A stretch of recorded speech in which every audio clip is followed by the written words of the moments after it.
हुड़दंगियों पर जब चोट हो रही है तो क्या मुस्लिम पर्सनल लॉ बोर्ड इतना भड़क क्यों रहा है? मुहर्रम बंद हुआ तो कांवड़ यात्रा भी बंद करवा देंगे, धमकी दी जा रही है। सीएम योगी आदित्यनाथ का ऐलान है, क्यों परेशान हो रहे हैं भाईजान? त्योहारों को तरीके से मनाने को लेकर अपनी सरकार की तारीफ यूपी के सीएम योगी आदित्यनाथ ने क्या कुछ कहा है, आपको बताएंगे। मुस्लिम पर्सनल लॉ बोर्ड की तरफ से ऐसा बयान आ गया है जिससे भड़काऊ कहें तो बिल्कुल गलत नहीं होगा। नमस्कार, मैं हूं राकेश टंडन और आप देख रहे हैं देश का सबसे पसंदीदा डिबेट शो सबका हिसाब होगा। योगी आदित्यनाथ ने रविवार को बयान दिया जिसमें उन्होंने मुहर्रम को लेकर कहा कि अब यह पर्व भी शांति से मनाया जाए, लेकिन यह बयान अपने को मुस्लिम पैरोकार मानने वाले मुस्लिम पर्सनल लॉ बोर्ड के रहनुमाओं को पसंद नहीं आया और उनके प्रवक्ता और सदस्य ने ऐसा बयान दिया जिसके बाद सवाल उठने लगे। और सवाल क्या है ये आपको बताते हैं। पहला, त्योहार से पहले भड़काने की क्यों कोशिश की जा रही है? दूसरा, हुड़दंगियों पर अगर चोट हो रही है तो क्यों भड़क रहा है मुस्लिम पर्सनल लॉ बोर्ड? तीसरा, कांवड़ यात्रा से पहले कौन कर रहा है हिंदू मुसलमान वाली लड़ाई? इसी मुद्दे पर आज हम चर्चा करेंगे और हमारे साथ एक लंबा चौड़ा पैनल मौजूद होगा। इन तमाम सवालों के साथ आज करेंगे सबसे बड़ी बहस, लेकिन पहले ये रिपोर्ट देखिए।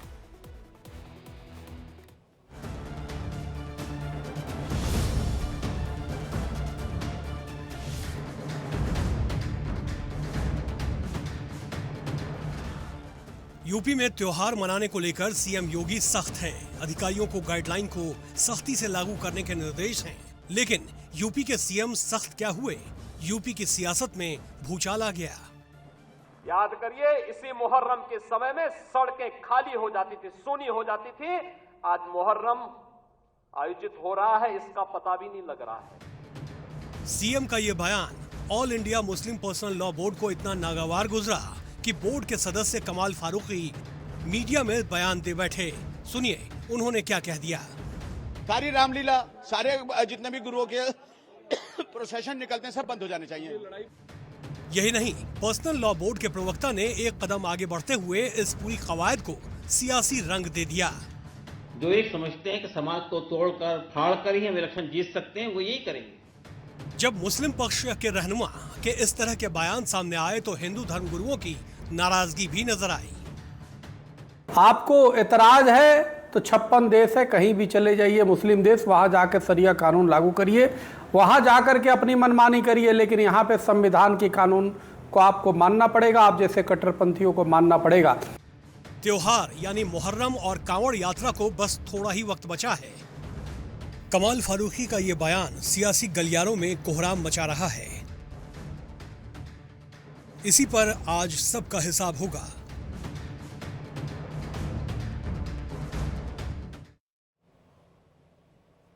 मुहर्रम और कांवड़ को लेकर आखिर ये जंग क्यों मची हुई है? अगर सरकार चाहती है कि शांति से लोग अपने अपने त्योहार बनाएं तो उसमें राजनीति कहां से बीच में आ गई?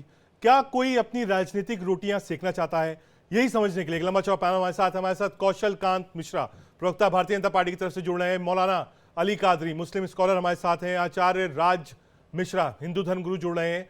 अजहरी साहब, अध्यक्ष all India Muslim personal law board की तरफ से हमारे साथ हैं। साथ ही साथ भुवन जोशी, प्रवक्ता समाजवादी पार्टी की तरफ से हमारे साथ हैं। शुरुआत कौशल कांत मिश्रा आपसे करना चाहूंगा। कौशल जी, ये बयान मुख्यमंत्री ने दिया, उसके बाद से तीखी प्रतिक्रिया आई और वो भी चैलेंज के रूप में आती है कि साहब अगर आप ये करेंगे तो हम कांवड़ बंद। ठीक है, आ रहा हूं आपके साथ। हमारे साथ मौलाना अली कादरी साहब भी हैं, उनके पास चलते हैं। कादरी साहब, ये कन्फ्रंटेशन वाली बात है कि हम कुछ कहें तो आप भी कुछ कहिए। हम कहें कि नहीं साहब आराम से चल लीजिए तो आप कहें नहीं साहब आप आराम से चलो, तब हम आराम से चलेंगे। तो इस विवाद से और आमने सामने की लड़ाई से क्या त्योहार बन जाएगा? कादरी साहब।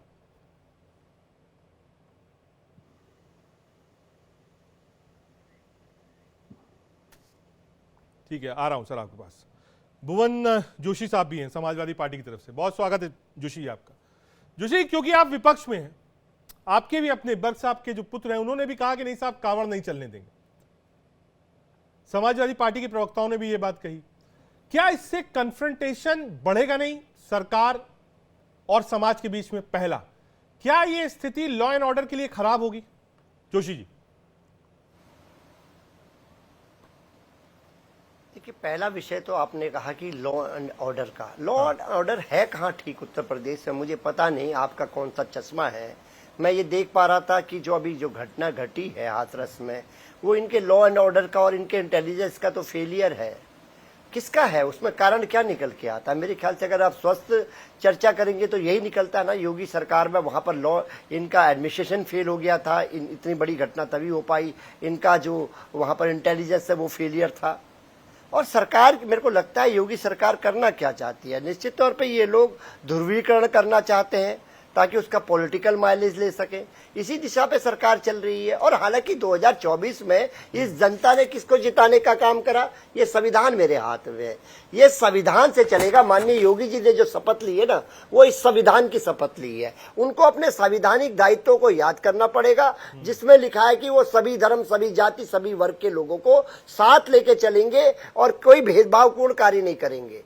वो ये नहीं, वो इस तरह की कार्रवाई नहीं कर सकते कि किसी धर्म विशेष के प्रतिनिधि के रूप में। वो मुख्यमंत्री हैं, सबके मुख्यमंत्री हैं। हम तो विपक्ष में हैं, लेकिन अगर सरकार में वो है तो हमारे भी मुख्यमंत्री हैं।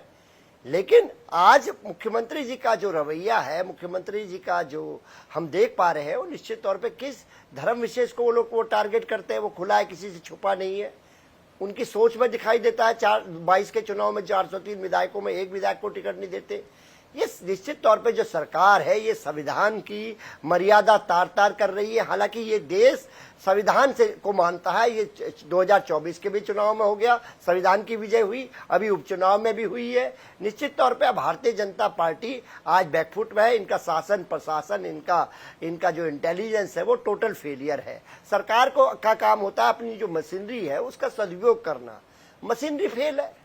और जो अधिकारी है वो तो बिल्कुल डॉक्टर कौशल कांत मिश्रा भी है।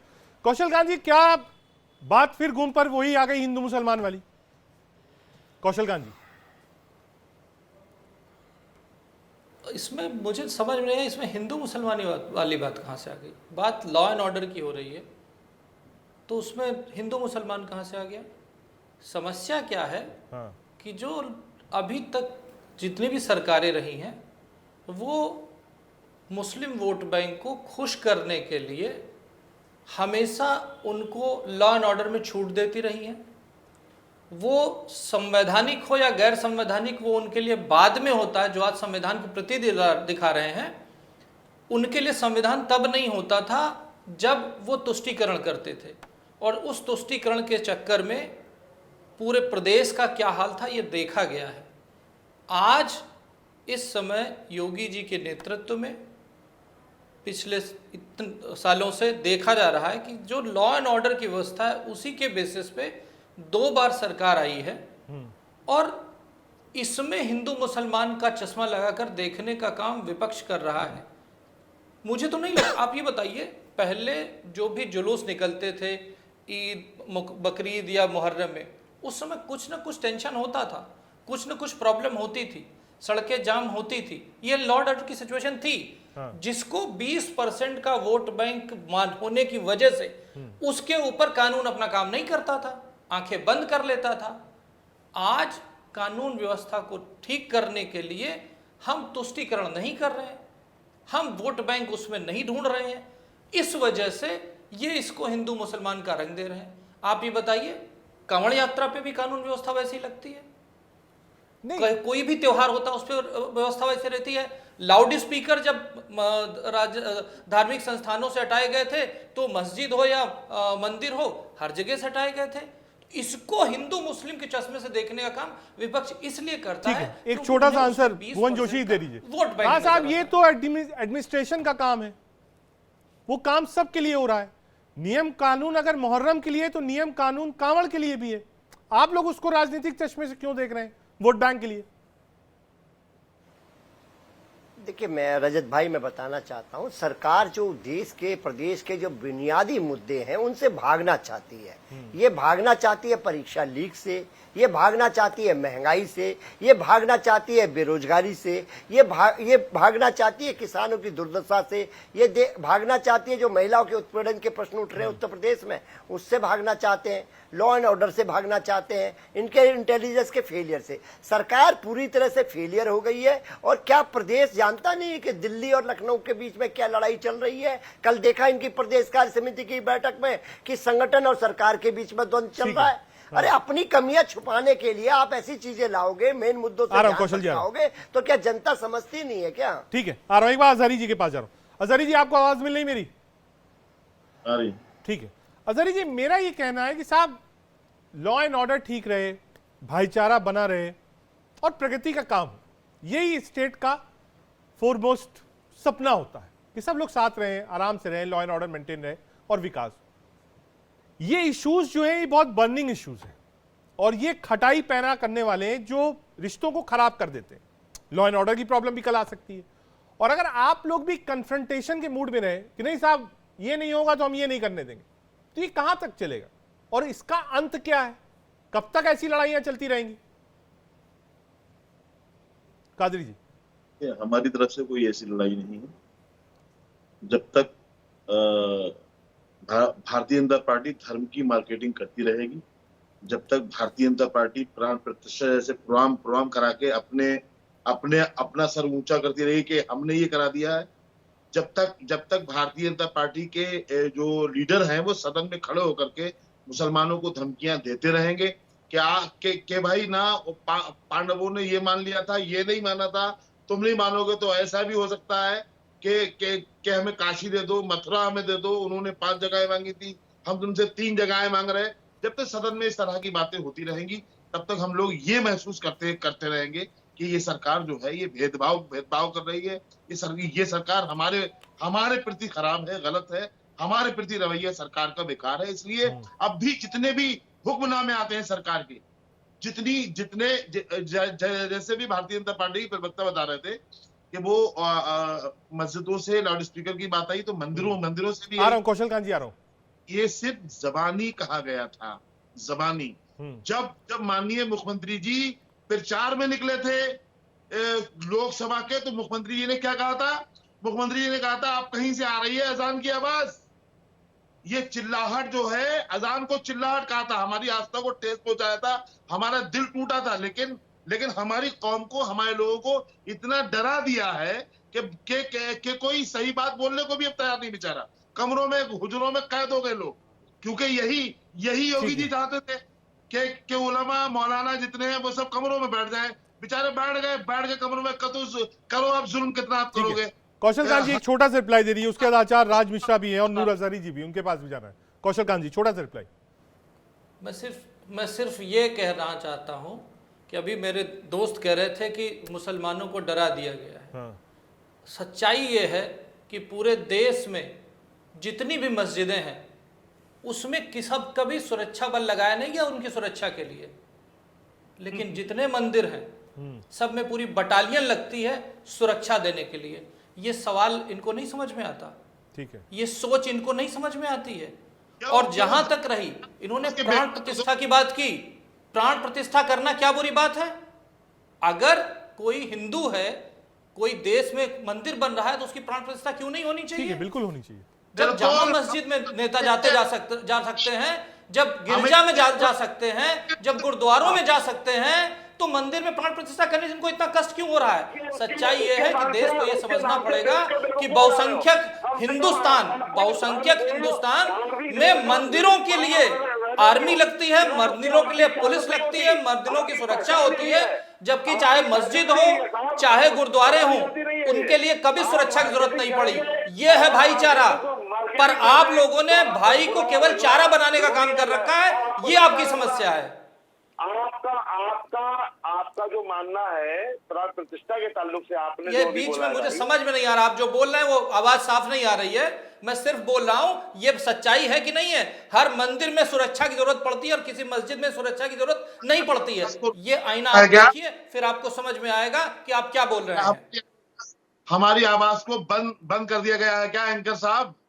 उनको समझ में नहीं आ रहा। बुलंद आवाज आपकी आ रही है, आप बोलते रहिए। बहुत बुलंद आवाज है आपकी। अपनी बात बोल रहे हैं, आप टीवी पे नेशनल मीडिया में बैठ करके अपनी बात को बोल रहे हैं और आप कह रहे हैं कि आवाज बंद कर दी गई है। ये नहीं, कोई आवाज बंद नहीं। ठीक है, आ रहा हूं। एक बार आचार्य राज मिश्रा हिंदू धर्मगुरु हमारे साथ है। आ रहा हूं सर, आ रहा हूं, अजहरी जी आ रहा हूं। एक बार राज मिश्रा जी बात, राज मिश्रा जी कंपैरिजन है ये, और मुस्लिम पक्ष ये आरोप लगा रहा है कि नहीं साहब हिंदू अपने त्योहार मना ले रहे हैं लेकिन हम नहीं बना पा रहे।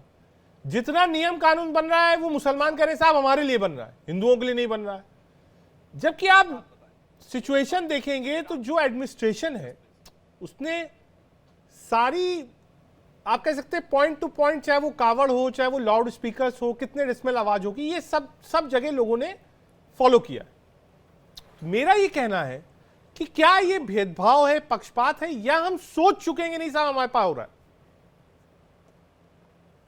देखिए, सबसे पहली बात है श्री रामचरितमानस के अंतर्गत एक चौपाई आती है कि ते ही सुहाय न नगर बधावा और चोर न चांदनी रात सुहावा। अब जब थोड़ा रिस्पेक्ट जो है ये हो गया कि अब पहले, मैं कह रहा हूं कि बीजेपी हिंदू मुसलमान करती है, इसमें कोई दो राय नहीं है, लेकिन पहले की जो पार्टियां थी वो सिर्फ मुसलमान कर रही थी। अब आ गई बीजेपी तो उसने कहा भाई हिंदुओं को भी, हिंदू और मुसलमान दोनों के लिए बराबर होनी चाहिए। तो अभी तक क्योंकि मुसलमान हो रहा था, अब हिंदू मुसलमान दोनों हो रहा है, तो इस कारण से मुसलमान को पीड़ा हो रही कि भाई बहुसंख्यक हमारे बराबर कैसे आ सकता है। अच्छा, एक बात आप ध्यान रखिएगा, इनकी जो शिकायत की आदत है ना, ये इनकी आज की नहीं है, ये पुरानी आदत है। आप सोचिए, जब इनकी घर की बहनों के लिए, इनकी घर की बहन बेटियों के लिए कानून बना, 3 तलाक पर जब बैन लगा, हलाला पर जब बैन लगा, अभी बात आई कि ये तलाक होता है तो उसको गुजारा भत्ता दिया जाए, उसकी बात आई, तो जब ये उस पर विरोध करने चले गए, जहां खुद के बहन बेटियों की बात आ जाती है, जहां अपने परिवार की बात आ जाती है, तो यहां तो सिंपल सी बात है कि यहां दो व्यवस्था है, दो धर्मों की बात है, तो वहां नेचुरल है कि इनका विरोध में जाना हो, तो इनकी आदत है और विरोध में जाएंगे ही जाएंगे। लेकिन सबसे पहली बात है कि सभी के लिए एक देश है, एक नियम होना चाहिए, एक कानून होनी चाहिए, रिप्लाई कर दीजिए सर, एक बार होनी चाहिए सभी के लिए। ठीक है, ठीक है, तो सर रिप्लाई कर दिया, कादरी साहब रिप्लाई कर दिया। सरकार जो कर रही है उसको सहमत होना पड़ेगा। सबसे अच्छी बात यह है हमारे भाई ने इस बात को मान लिया कि भाजपा हिंदू मुस्लिम करती है, बहुत अच्छी बात। दूसरी बात, कांग्रेस मुसलमान कर रही थी भाई, मैं इसीलिए कह रहा हूं, मैं इसीलिए कह रहा हूं, कांग्रेस मुसलमान ही कर रही थी। मस्जिदों में गाया जा रहा था, ये कहा जा रहा था कि कांग्रेस पार्टी मुसलमानों की पार्टी है। बीजेपी कहती है नहीं जी, हम हिंदुओं की भी पार्टी है और मुसलमानों की भी पार्टी है, तो हिंदू मुसलमान दोनों कर, इसमें दिक्कत क्या है? एजेंडा चलाते रहिए। मैं कांग्रेस से प्रवक्ता नहीं हूं, मैं आपको प्रवक्ता नहीं है, उस पर इल्जाम लगाने का मतलब नहीं। हाँ, कादरी साहब रिप्लाई दीजिए। प्रवक्ता मैं भी बीजेपी का नहीं हूं, सुन ले मेरी बात, मैं आपकी बात का नहीं हूं, लेकिन जो असत्यता है। ठीक है, एक मिनट राज जी, जरा सा आपने जो सवाल उठाया एक बार कादरी जी जवाब ले लें। कादरी जवाब दीजिए। सबसे अहम बात यह है कि मुसलमानों की मॉब लिंचिंग होती है, मुसलमानों को मारा जाता है, जय श्री राम जबरदस्ती कहकर मुसलमानों के गले काटे जाते हैं इसी भारत में। रिया केस आपको भी याद होगा, साक्षी का केस आपको याद होगा, कौन सी मुसलमानों पर मॉब लिंचिंग हो रही थी? रिया लड़की साक्षी का मर्डर दिल्ली में हुआ था, आपको याद होगा, सभी को याद होगा शायद। हिंदू लड़की थी, 2 बच्चे जो कि उत्तर प्रदेश में 14 वर्ष और 16 वर्ष के बच्चों का कत्ल कर दिया गया, वहां आपको मॉब लिंचिंग नजर नहीं आई। राजस्थान में टेलर का गला काट दिया गया, वहां मॉब लिंचिंग नजर नहीं आई। शर्म आनी चाहिए, हमें पहलू खान भी याद है, शर्म आपको आनी चाहिए, आपको हया आनी चाहिए। आप इस तरह झूठा बोल रहे हैं, झूठ नहीं बोलना चाहिए आपको। सुन लीजिए, आपको बहुत याद नहीं है, आप याद ही उतना रखते हो जितना आपके काम की है। सुन लीजिए, आप बताइए ना, आप ईमानदारी से बताइए, मॉब लिंचिंग होती है, आप मुसलमानों को मार रहे हो, और जो हमारी माँ बहनें बेवा जो हो रही है उनका आपको ख्याल नहीं आता है। तलाक का आपको तलाक मुसलमानों को मार रहे हैं। साक्षी कौन सी मुसलमान थी, जरा याद नहीं आया? वो जो उत्तर प्रदेश में 2 बच्चों को जाकर के कत्ल कर दिया गया था, वो क्या कर रहे थे? उन्होंने मॉब लिंचिंग किया था। वो टेलर को जाकर के जो वहां मार दिया गया, पेट्रोल डाल करके रोड पर लोगों को जलाया गया है। 2017 में सिर्फ पानी पीने के चक्कर में बच्चों को मार दिया गया था, वो मॉब लिंचिंग थी। वो मुसलमानों के प्रति अत्याचार हो रहा था, उसमें कभी नहीं बोलोगे। मतलब रैलियां निकाल करके तरुण इस्लाम को गालियां दी आपकी तहरीक और तंजीमों ने। भूल गए आपको याद नहीं आता भैया? शायद आप भूल गए हो, आप भूल रहे हो, थोड़ी याददाश्त ठीक कर लो। पिछली शिवरात्रि पर आप ही का शांति समाज झारखंड के पलामू में तोरण लगवाने के लिए बवाल किया था। शिव बारातियों पर आप लोगों ने पत्थर बजाए थे।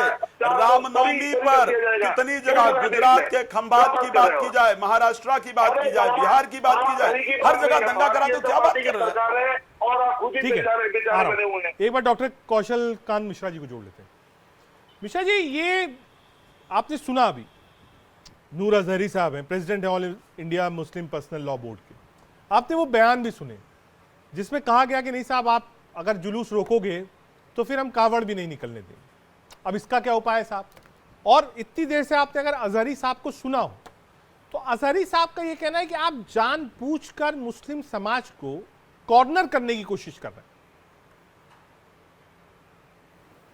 नहीं, वो मुस्लिम समाज जो कानून व्यवस्था को कभी मानता नहीं था और सरकारें तुष्टीकरण के चक्कर में उनके ऊपर कोई कानूनी कार्रवाई नहीं करती थी, उनको अब कानून के होने का एहसास हो रहा है। समस्या यहाँ पे आती है। अभी मैं सुन रहा था, एक वीडियो वायरल हो रहा है, मैं उसकी सत्यता पे नहीं कह सकता, अमेठी का कहा जा रहा है। हाँ। उसमें कहा जा रहा है कि हिंदुस्तान में रहना हुसैन हुसैन कहना। अब ये बताइए, ये डरा हुआ मुसलमान है या सर चढ़ा हुआ मुसलमान है?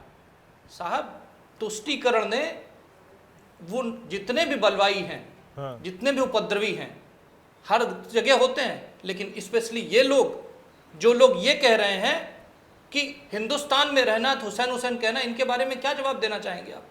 और तुष्टीकरण की पराकाष्ठा के कुछ एग्जाम्पल बता देता हूं। जब देश आजाद हुआ था तो हिंदू पर्सनल लॉ बोर्ड आया, यूसीसी नहीं आया। ठीक है। गोरक्षकों पे गोली चली, साहबानों के केस हुआ, पार्लियामेंट के थ्रू महिला के, जिसमें सुप्रीम कोर्ट ने उस महिला के साथ खड़ी हुई, उस आदेश को पलटा गया। माइनॉरिटी कमीशन बनाया, हिंदुओं को तोड़ करके हिंदुओं से सिख और जैन को माइनॉरिटी बनाया गया। वर्सिफ एक्ट आया, उसके बाद राइट टू एजुकेशन बिल में माइनॉरिटीज को हटा दिया गया सारे इंस्टीट्यूशन में। आपको पता है, राइट टू एजुकेशन बिल सारे स्कूलों में लागू होता है, पर माइनॉरिटी उससे बाहर होते हैं। और सबसे बड़ी बात, 2014 के इलेक्शन के पहले करोड़ों की, हजारों करोड़ की दिल्ली की सरकारी प्रॉपर्टी, जिनके मामले कोर्ट में लंबित थे, माननीय मनमोहन सिंह जी की सरकार ने वो सारी संपत्ति कोर्ट से में लड़ाई करने को मना कर दिया और सारी वक्फ बोर्ड को दे दी। तो ये तुष्टीकरण का जो हमेशा से अफीम चटा करके एक पर्टिकुलर सेक्शन ऑफ सोसाइटी को उसके नशे में धुत कर रखा है, अब वो नहीं हो पा रहा। ठीक है, भुवन जोशी जी को जोड़े। सबसे बड़ी भुवन जी, समस्या है, बीजेपी कहती है कि अपीजमेंट की पॉलिटिक्स विपक्ष करता है माइनॉरिटी के वोट बैंक के लिए, ये आरोप आप पे। एग्जाम्पल के साथ कानूनन तौर पे सब कुछ डॉक्यूमेंटेड है, कोई चीज हवा में। भुवन जोशी जी, एक बार रिप्लाई कर दीजिए, क्या विपक्ष जो है वो अपीजमेंट पॉलिटिक्स करता है? और इन्होंने एग्जाम्पल्स भी कोट किए। देखिए, 7 साल में प्रदेश क्या देख पा रहा है? किस पर सबसे ज्यादा जुल्म सितम हो रहा है? क्या ये प्रदेश नहीं जानता कि ओबीसी, एससी और माइनॉरिटी पर कितना जुल्म सितम हो रहा है सरकार में? ये जानता है। चुनाव परिणाम बताने को काफी है कि किस प्रकार ये सरकार जुल्म करने का काम करती है। अभी आप देखिए, हाथरस की घटना घटी, उसमें सबसे ज्यादा एससी ओबीसी जाति के लोग थे, और ये इन्हीं के प्रशासन में योगी जी का ही तो सरकार चल रही है, भाजपा की सरकार ही तो चल रही है। तो ये इनकी अपनी जिम्मेदारी से भागने की कोशिश क्यों करती है? अगर इस प्रदेश में कोई कुछ बात कर रहा है तो इनका इंटेलिजेंस कहाँ है? और वो बात तय होना चाहिए कि वो बात संवैधानिक है कि नहीं। ये संवैधानिक बात अगर इनको भी तय करना पड़ेगा, इस देश में रहना है, वंदे मातरम कहना होगा, अन्य तरह के डायलॉग ये लोग देते हैं, क्या वो संविधान में लिखे हुए हैं? क्या वो जो आज नारा लगा है कहीं पर, जहां का जिक्र हमारे भारतीय जनता पार्टी के साथी पर है, वो नारा एक मिनट डॉक्टर साहब थोड़ा सा एक बार कंप्लीट कर लीजिए। डॉक्टर साहब, मैं तो बिल्कुल कौशल कांत जी, एक बार कंप्लीट कर लें, आपको ही रिप्लाई देना है। अपनी प्रतिष्ठा बनाए रखें। मैं आपसे पूछना चाह रहा हूं, अगर आज जो नारा आप बता रहे हैं कि वो नारा दिया गया अमेठी में, मैं आपसे पूछना चाहता हूं उसकी संविधान आज्ञा देता है? अगर उसकी संविधान आज्ञा नहीं देता है तो काहे को मुख्यमंत्री जो माननीय योगी जी है संवैधानिक पद की शपथ लेके बैठे हुए और संविधान की रक्षा नहीं कर पा रहे? और जो आप नारा देते हैं वो संविधान में लिखा हुआ है, अगर वो लिखा हुआ है तो ये एक नारा गलत और एक नारा सही कैसे हो सकता है? और अगर ये जो अमेठी वाला नारा गलत है तो आप कर क्या रहे हैं? प्रशासन आपका है, इंटेलिजेंस आपका है, कौशल कांत जी एक बार रिप्लाई दे दीजिए। फेलियर है सर, इसको समझिए। कौशल कांत जी रिप्लाई। इसी भुवन भाई बहुत अच्छे प्रवक्ता हैं, पर एक गलती कर गए। हाँ। इन्होंने वंदे मातरम को हुसैन से कंपेयर कर दिया, यहां पे तुष्टीकरण झलकता है। इसी अरे आप जय श्री राम कह लीजिए, उसकी जगह कोई सा भी कुछ कह लीजिए। बीच में नहीं, ठीक। और बात होती है, आप कानून व्यवस्था की बात कर रहे हैं ना, लेटर एंड स्पिरिट दोनों की बात होती है। सिर्फ लेटर से संविधान नहीं चलता, स्पिरिट भी होनी चाहिए। इसका जवाब आप मुझे दे पाएंगे कि हर वो जगह पूरे देश में जो सेंसिटिव कही जाती है वहां पे पॉपुलेशन परसेंटेज किसका ज्यादा है? हर वो धार्मिक स्थल जहां पे पुलिस लगाई जाती है वो हिंदू के मंदिरों क्यों होते हैं? इन सब चीजों का जवाब आपको देना पड़ेगा। और जो भी आतंकवादी पकड़ा जाता है वो एक पर्टिकुलर ग्रुप कौम को क्यों बिलोंग करता है? इस सबको ध्यान में रखते हुए लेटर एंड स्पिरिट के साथ कॉन्स्टिट्यूशन को देखेंगे, फिर आपको समझ में आएगा। और उस देश में जिस देश का विभाजन हिंदू मुसलमान के नाम पे हुआ था, और हिंदुस्तान के अंदर हिंदू धार्मिक स्थलों को बचाने के लिए पुलिस, आर्मी और सेना की जरूरत पड़ती है। बंगाल और केरला में तो हिंदू धर्म के उत्सव को मनाने के लिए आर्मी लगाई जाती है, धारा 144 लगाई जाती है, जबकि दूसरी तरफ 70 सालों में कभी ऐसा नहीं हुआ। आज जब कानून व्यवस्था दोनों तरफ बराबर लगाई जा रही है तो इनको कष्ट हो रहा है। क्योंकि जिनको उन्होंने इस तुष्टीकरण की अफीम चटाई है उनका नशा इतनी जल्दी शांत नहीं होगा। ठीक है जोशी, एक छोटा सा रिप्लाई दे रही है, फिर नाजिम खान पीस पार्टी की तरफ से उनके पास जाना है। उसके लिए साथ है जोशी जी। मैं इतनी सी बात कहना चाहता हूं। भारतीय जनता पार्टी के चश्मे में दिक्कत आ गई है। ये अब्दुल हमीद को याद नहीं कर पाते, अब्दुल कलाम को नहीं याद कर पाते, मौलाना आजाद को याद नहीं कर पाते, जो क्रांतिकारी इस देश में रहे उनको याद नहीं कर पाते। हमारे देश के क्रिकेटर बहुत बड़े बड़े रहे हैं मुस्लिम समाज के। निश्चित तौर पे ये उसी आईने के साथ खेलने का काम करते हैं, इसीलिए इनकी स्थिति ऐसी है। मैं इनसे कहना चाहता हूं कि समय आ गया है और चुनाव के परिणाम ने, चाहे वो 2024 का चुनाव हो या उपचुनाव है, आपकी नफरत की राजनीति की हार हुई है और देश में संविधान की जीत हुई है। इसलिए आप ये नफरती जो एजेंडा है उसको फैलाना बंद कीजिएगा। ठीक है, एक बार नाजिम खान है, प्रवक्ता है पीस पार्टी, उनके पास चलता हूं। नाजिम, बार बार अगर आप बरगलाएंगे, चैलेंजिंग मोड में रहेंगे और सरकार को ही चैलेंज दे देंगे कि साहब ये नहीं हुआ तो ये कर लेंगे, कब तक चलेगा ऐसे?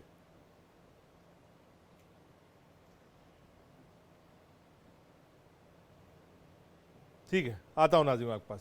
एक बार वापस चलते हैं नूर अजहरी साहब के पास। नूर अजहरी साहब, क्या सरकार को चैलेंज देना जो हमने सुना, क्या वो वाजिब है? क्या उसका रिएक्शन नहीं होगा? किसने दिया सर? उन्होंने सरकार को चैलेंज नहीं दिया। आप ये गलत ढंग से पेश कर रहे हैं। क्या आपको लगा ऐसा जो उन्होंने सरकार को चैलेंज किया? एक बार सुनवाऊं कमाल फारूकी साहब ने क्या कहा, फिर से सुनाऊं आपको? सुनवाइए पीसीआर, एक बार कमाल फारूकी साहब की बाइट एक बार फिर से प्ले कर दीजिएगा जो उन्होंने बोला था। ठीक है, आप कंटिन्यू करिए सर, मैं सुनवाऊंगा आपको अगले 2 मिनट के अंदर। देखिए सरकार के अपने काम है। सरकार का काम लाइन ऑर्डर है, सरकार का काम विकास है।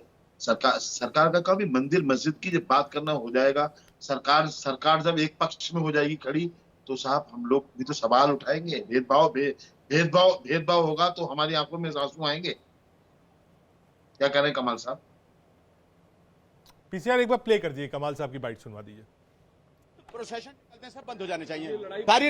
सारी रामलीला, सारे जितने भी गुरुओं के प्रोसेशन निकलते हैं सब बंद हो जाने चाहिए। सारी रामलीला, सारे जितने भी गुरुओं के प्रोसेशन निकलते हैं सब बंद हो जाने चाहिए। सारी रामलीला, सारे जितने भी गुरुओं के प्रोसेशन निकलते हैं सब बंद हो जाने चाहिए। ठीक है अजहरी साहब, आपने सुना।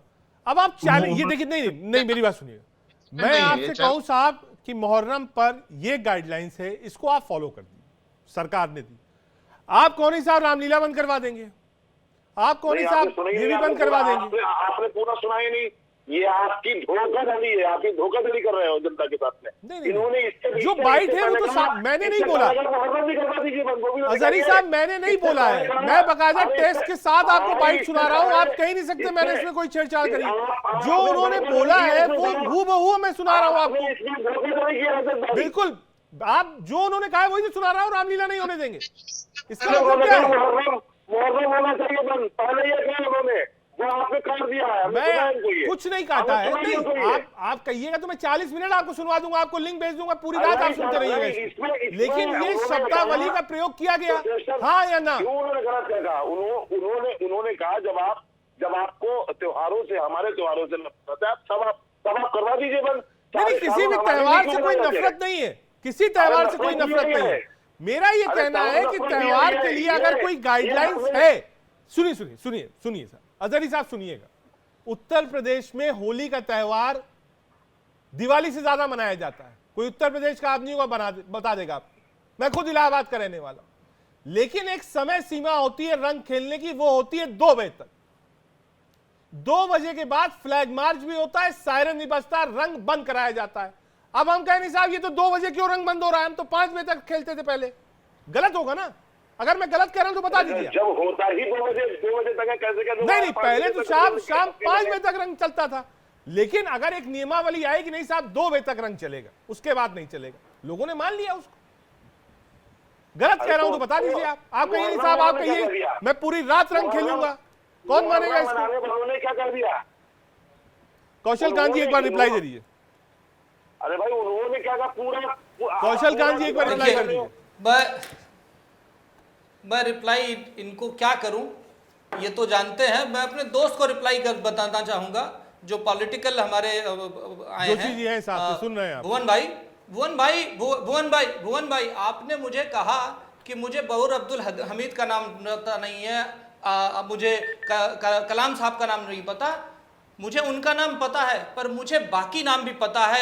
अजमत कसाब पता है, हाफिज सईद पता है, सैयद सलाउद्दीन पता है, बुरहान वानी पता है, जाकिर मूसा पता है, इलियास कश्मीरी पता है, मसूर अजहर पता है, यासीन भटकल पता है, अब्दुल करीम टुंडा पता है, उमर शेख पता है, मसूर अजहर पता है, जाकुल रहमान लकवी पता है। समस्या क्या है कि आप दोनों तरफ नहीं देखते हो।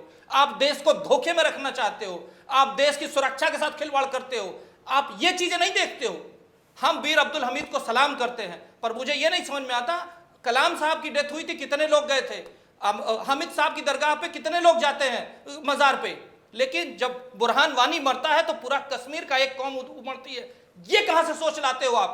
इसको तुष्टीकरण नहीं कहते। तो ये आपके तुष्टीकरण की चटाई हुई अफीम का नतीजा है कि देश आज यहां पहुंच गया है। अब जब वो अफीम बंद हो रही है तो लोगों को कष्ट हो रहा है। देखिए, इनके जो नफरती एजेंडे हैं उसको देश समझ चुका है। नफरती नहीं, प्लीज। देश के जो नहीं सर, प्लीज डॉक्टर साहब, देखिए मैं आपका कभी इंटरप्ट नहीं करता, आपका सम्मान एक बार सुन लीजिए, वो रिप्लाई दे रहे हैं, बहुत गंभीरता से उन्होंने आपको सुना है, नोट भी बनाया, एक बार शालीनता से सुनता हूं।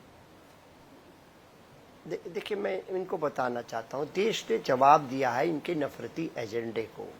ये कैसे 403 लोगों में से एक मुस्लिम व्यक्ति को कैसे वो अपना रिप्रेजेंटेशन नहीं देते? देश क्या कहता है? हमें सभी धर्म, सभी जाति, सभी वर्ग के लोगों को अपना रिप्रेजेंटेशन देता है, ये संविधान कहता है। ये मैं नहीं कह रहा, आप नहीं कह रहे, एंकर साहब नहीं कह रहे, पैनलिस्ट साथी नहीं कह रहे, ये संविधान कह रहा है। क्या 403 विधायकों में से एक विधायक भी मुस्लिम आपके पास नहीं है जो रिप्रेजेंट कर सके? ये देश का सवाल है, प्रदेश का सवाल है, और ये इस एजेंडे को बंद करिए। हम कहना चाहते हैं ये देश सौहार्द का देश है, ये देश सेकुलर फॉर्म का देश है। आप उस देश के खूबसूरती को खत्म मत करिए, ये नफरती एजेंडा मत लाइए। इस पर देश नहीं चलना चाहता, इस पर देश खुशबू का है, प्रदेश खुशबू का है हमारा। उस नफरत की राजनीति का अंत केवल खुशबू है, उसका केवल मोहब्बत अंत है। आप लोग उसका जो नफरत ही फैलाना चाहते हैं त्योहारों के बहाने, एक एजेंडा बना लिया भारतीय जनता पार्टी ने कि हिंदू मुस्लिम के पीछे। अरे अब तो कम से कम देश की बात को समझ जाइए आप। देश क्या चाहता है? चुनाव में, लोकसभा में बता दिया, अभी उपचुनाव में बता दिया कि देश चाहता है कि बुनियादी सवाल जो इस देश के है, बेरोजगारी है, परीक्षा लीक है, कैसे मातृशक्ति का सम्मान गिर रहा है, एक निश्चित और ये इन मुद्दों पर आप आइए, किसानों की आय पे आइए। ये देश के मुद्दे, महिलाओं की सुरक्षा का मुद्दा है। इन मुद्दों के साथ आप खड़े रहेंगे तो आप निश्चित तौर पे एक देश को भी बना पाएंगे, प्रदेश को बना पाएंगे, और देश का जो सौहार्द है, जो गंगा जमुना तहजीब है, उसको भी आप आ रहा हूं, 1 मिनट में आ रहा हूं। एक बार मैं पीछे कहूंगा कि सिर्फ एक छोटा सा सवाल, हाँ, ऐड कर लिया, उसके बाद एक बार सुनवाते हैं कि मुख्यमंत्री योगी आदित्यनाथ ने क्या कहा था, जिसको लेकर इतना रिएक्शन हो रहा है और क्यों हो रहा है। समय में सड़कें खाली हो जाती थी, सूनी हो जाती थी। आज मुहर्रम आयोजित हो रहा है, इसका पता भी नहीं लग रहा है। याद करिए, इसी मुहर्रम के समय में सड़कें खाली हो जाती थी, सूनी हो जाती थी। आज मुहर्रम आयोजित हो रहा है, इसका पता भी नहीं लग रहा है। याद करिए, इसी मुहर्रम के समय में सड़कें खाली हो जाती थी, सूनी हो जाती थी। आज मुहर्रम आयोजित हो रहा है, इसका पता भी नहीं लग रहा है। याद करिए। ठीक है, नाजिम खान पीस पार्टी के प्रवक्ता हमारे साथ। नाजिम, आपको मेरी आवाज मिल रही है? हाँ, सुन पा रहा हूं सर मैं आपको। ठीक है, मैंने इसीलिए कैटेगोरिकली कमाल फारूकी साहब को प्ले कराया फिर से, और उत्तर प्रदेश के मुख्यमंत्री योगी आदित्यनाथ, जिसमें आप लोग एक बात सुनिए। उन्होंने कहा आयोजित हो रहा है, लेकिन हाँ, उससे किसी को समस्या नहीं है। क्या ये गलत कहा उन्होंने? क्या ये ऐसी बात थी जो आप लोग प्रवोक हो गए इतना? हाँ रजत जी, देखिए जिस तरीके से अभी सूबे के मुख्यमंत्री जी योगी आदित्यनाथ जी ने जिस तरीके से बयान दिया कि सड़कें सूनी हो जाती थी, और वहां जो बता रहे थे कि तार भी हटा दिए जाते थे, तो रजत जी मैं एक चीज बताना चाहता हूँ, जब मुहर्रम निकलते थे तो उनकी हाइट कितनी हुआ करती थी? 25 से 30 फुट हुआ करती थी।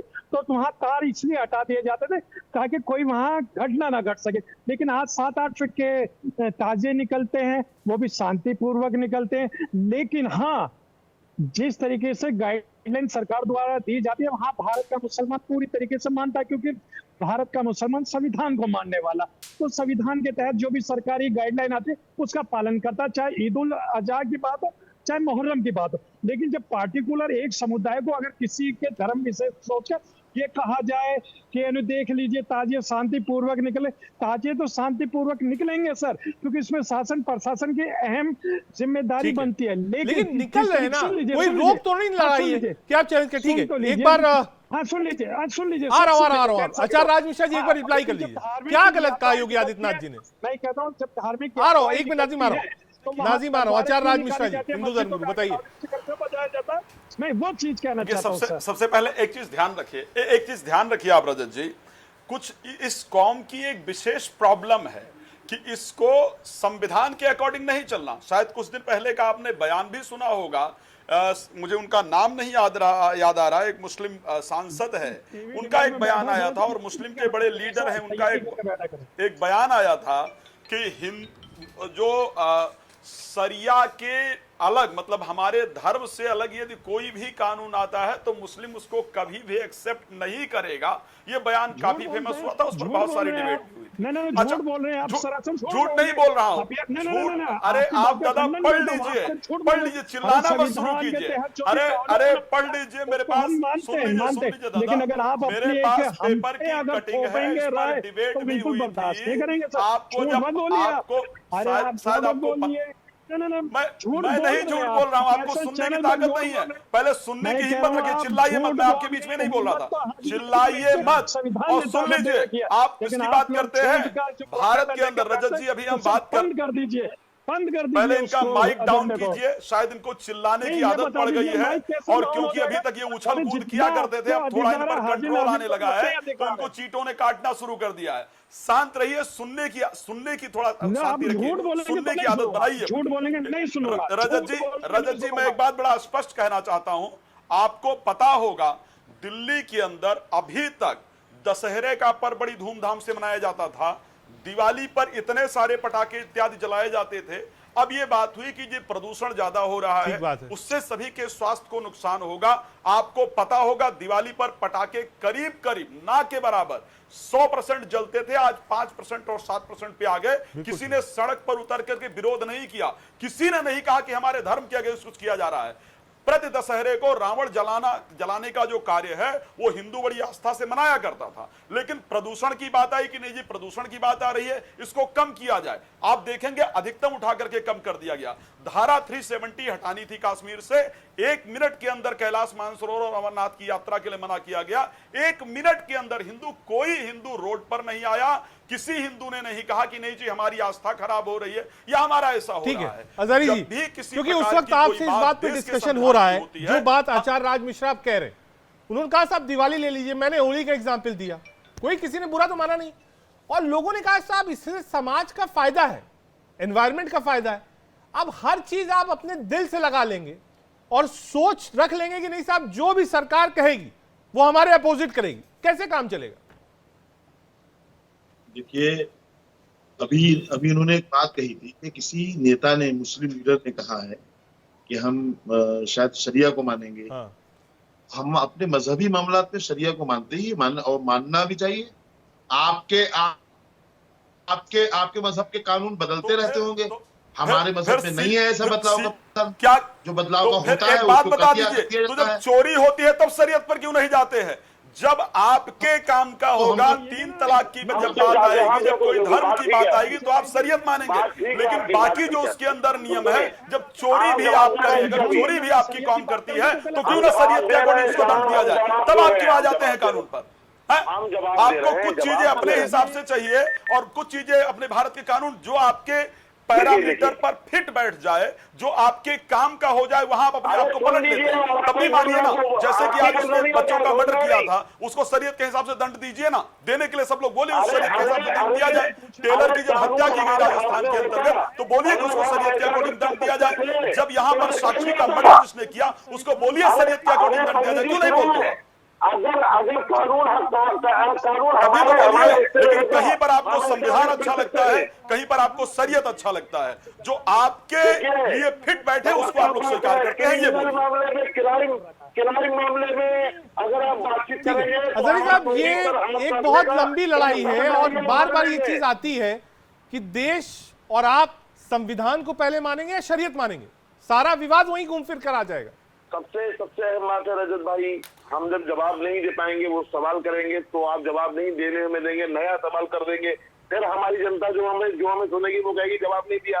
ठीक है, मैं इंतजार, मैं अजहरी साहब अगर आपको ऐसा लगता है मैं आपको पूरा एक मिनट देता हूं, आप अपनी बात के लिए, मैं आपको इंटरप्ट नहीं करूंगा, आप अपनी बात पूरी करें। वही बात है। मैं आपसे ये कहना चाह रहा हूँ कि आपने जैसे ये कहा है ना कि हाथ काटने वाली बात या गला या सर काटने वाली बात, जो भी आपने कही अभी, हमारा मजहब जो है वो जो हम आजकल विरोध हम कर रहे हैं वो सिविल मामले में हो रहा है। आप किराई मामले में बात आप करेंगे, उसमें भी हम कहेंगे ऐसा आप कानून ले आओ, तो आप कहोगे कि आप यहाँ सऊदी अरब बनाना चाह रहे हो, तालिबान बनाना चाह रहे हो, तो आप ये इल्जाम लगाओगे हम पर। हम चाहते हैं जो हम आसानी से, देखिए हमने 370 का विरोध किया, आपने उसको हटा दी, तो हमने माना या नहीं माना? आपने 3 तलाक का विरोध, वो 3 तलाक का प्रावधान अपने तरीके से ले आए, तो आप ले आए साहब, हमने बाद में मान लिया, मतलब हमें लगा गलत लगा, तो हमने कहा ये हमारी शरीयत के खिलाफ है। आज भी हम बोल रहे हैं, कल भी हम बोल रहे थे, तो हम बोलेंगे, हम मुतमईन नहीं है, ये अलग बात है, लेकिन देश की अदालत और देश के सदन में जो चीज पास हो जाए उसको ना मानना तो गलत बात है। हम मानते हैं उसको, तो हम आपसे ये गुजारिश कर रहे हैं कि बात वो करें जो हो, वो बात ना करें जो हो ही ना करेंगे। ठीक है, एक मिनट आ रहा हूँ राज मिश्रा जी, आ रहा हूँ, एक मिनट रुक जाइए, एक बार डॉक्टर कौशल कांत को जोड़ लें। डॉक्टर कौशल, आपने सुना अजहरी जी को, अरशद मदनी का बयान उठा, आ रहा हूँ राज मिश्रा जी, आ रहा हूँ, थोड़ा पेशेंस, कौशल कांत जी के पास। कौशल कांत जी, आपने अजहरी जी को सुना, उन्होंने कहा साहब जो चीज पास आप करते हो, पार्लियामेंट से करते हो, उसको हम सहजता से स्वीकार करते हैं। उन्होंने ट्रिपल तलाक का एक एग्जाम्पल दी, लेकिन लोगों में एक वो है कि नहीं साहब, सरकार अगर यही चाहे कि सिर्फ मुसलमानों को, माइनॉरिटीज को कॉर्नर करती रहे, वो हम नहीं मानेंगे। पहली चीज तो ये समझिए कि ये कैसे मानते हैं, इसका जवाब तो सीए का आंदोलन था। सीए भी एक कानून है जो अब लागू हो गया है, उसका कितना विरोध हुआ इसी देश ने देखा है। ठीक है। ट्रिपल तलाक जब लाया गया था, उसके पे कानून किया था, कितना विरोध हुआ था वो सबने देखा। धारा 370 जब खत्म की गई थी, कितना विरोध हुआ ये सबने देखा है। और जब मैंने लिस्ट पूरी बताई थी आपको, और एक मैं देश की जनता के लिए बताना चाहूंगा कि आपको ये मानना पड़ेगा कि जो संविधान है, हमारे देश का संविधान केवल एक धर्म पे लागू होता है, उसे कहते हैं हिंदू धर्म। बाकी सारे धर्म के ऊपर संविधान लागू नहीं होता, ये भी एक सच्चाई है। मुस्लिम के लिए मुस्लिम पर्सनल लॉ बोर्ड है, हर धर्म का अपना कानून चलता है, लेकिन जो हमारा संविधान है वो सबसे ज्यादा हिंदू धर्म पे लागू होता है। क्यों? क्योंकि यह हिंदुस्तान है। पर क्या देश की जनता ये चाहती है कि पूरा हिंदुस्तान जम्मू कश्मीर बन जाए? क्या पूरा देश ये चाहता है कि पूरा देश वेस्ट बंगाल बन जाए? ये देश की जनता को सोचना पड़ेगा। और हम भारत की संस्कृति, भारत की सुरक्षा और सबकी सेवा के लिए हमेशा प्रयत्न रहेंगे। अजहरी जी, एक छोटा सा रिप्लाई दे करते दीजिए, फिर रहेंगे जाना है आचार्य जो भुवन जी देश के के पास। विकास के लिए बेहतर होगा। ठीक है अजहरी जी, का संविधान सबसे ऊपर? बेशक सही बात है। पर्सनल लॉ सभी मज़ाहिब के, हिंदू मजहब का भी है। आप नहीं उसको फॉलो करते, आप जानो आपके मजहब के कानून है या नहीं, हम नहीं जानते। हम किसी मजहब में झांक करके नहीं देखते। हमारे मजहब के जो मजहबी कानून है वो हम अपने मजहब के मजहबी कानून मानते हैं, मानते रहेंगे। कोई नहीं रोक पाएगा हमें। आप भारत के अंदर रह रहे, भारत संविधान से चलेगा और भारतीय संविधान की व्यवस्था को आपको मानना पड़ेगा। किसी हिंदू मजहब का अपना कानून चलेगा, न किसी मुस्लिम मजहब का अपना कानून चलेगा। और रजत जी, एक सेकंड में आपको चाहूंगा, कह रहे थे ना कि मैं झूठ बोल रहा हूं, सुन लीजिए। 7 फरवरी 2024 का अरशद मदनी का बयान उठा करके सुन लीजिएगा।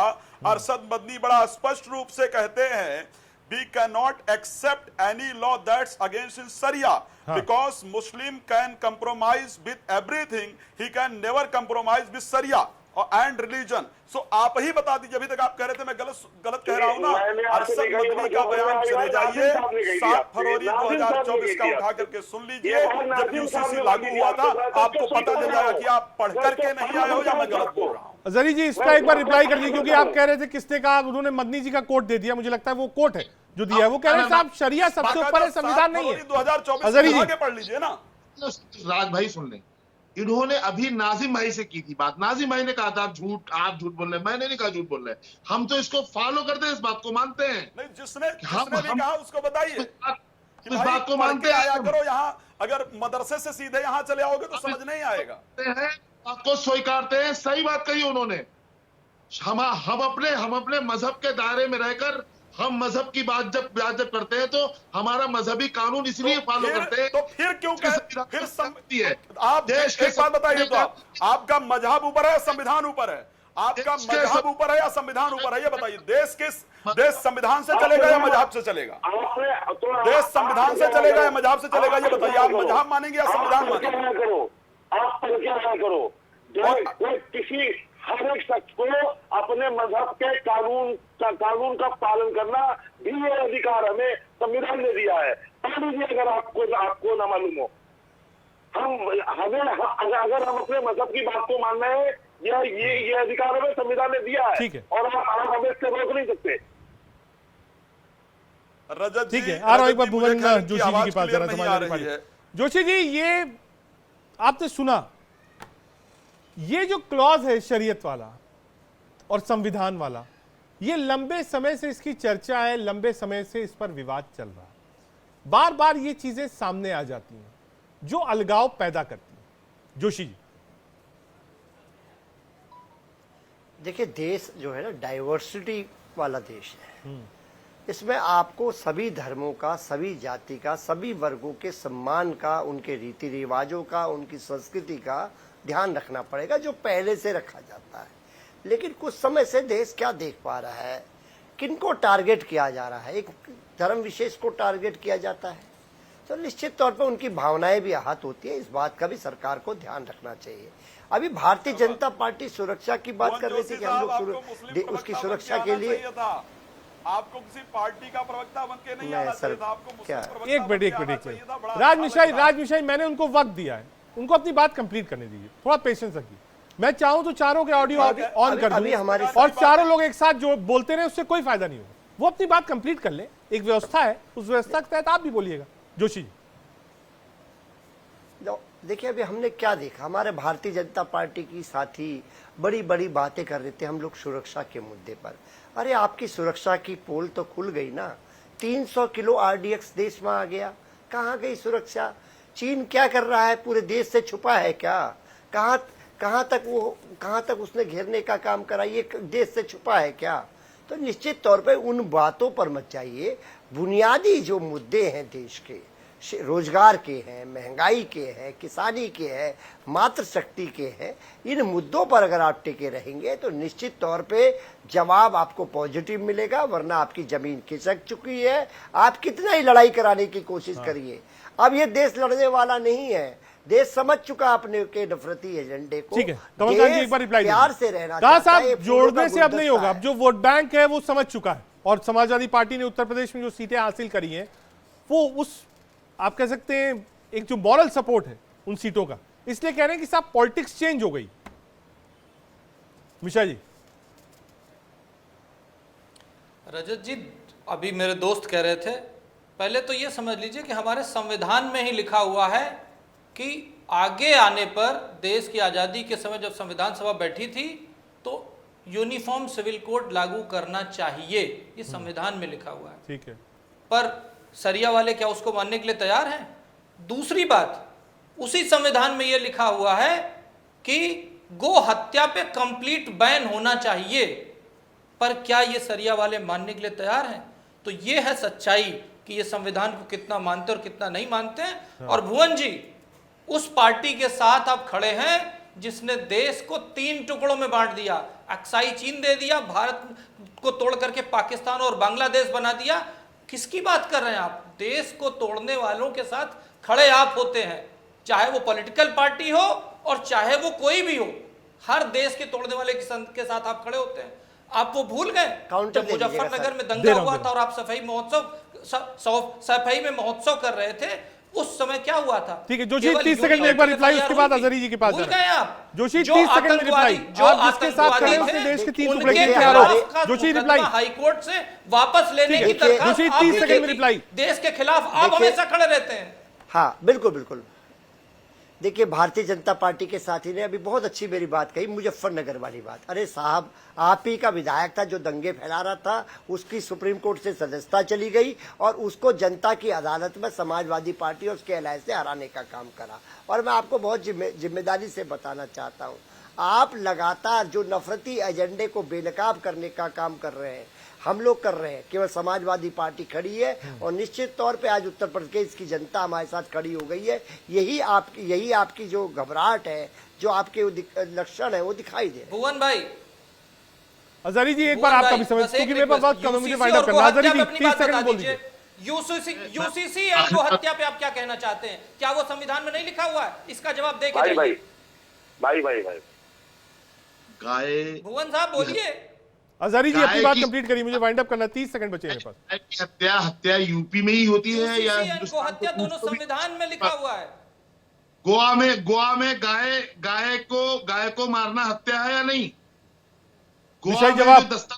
गाय सजाई जाती है, मिजोरम में सजाई जाती है, नागालैंड में सजाई जाती है, उसके लिए कोई कानून है आपके पास? नहीं। या वहां के वजीर आजम नरेंद्र मोदी है कि नहीं है?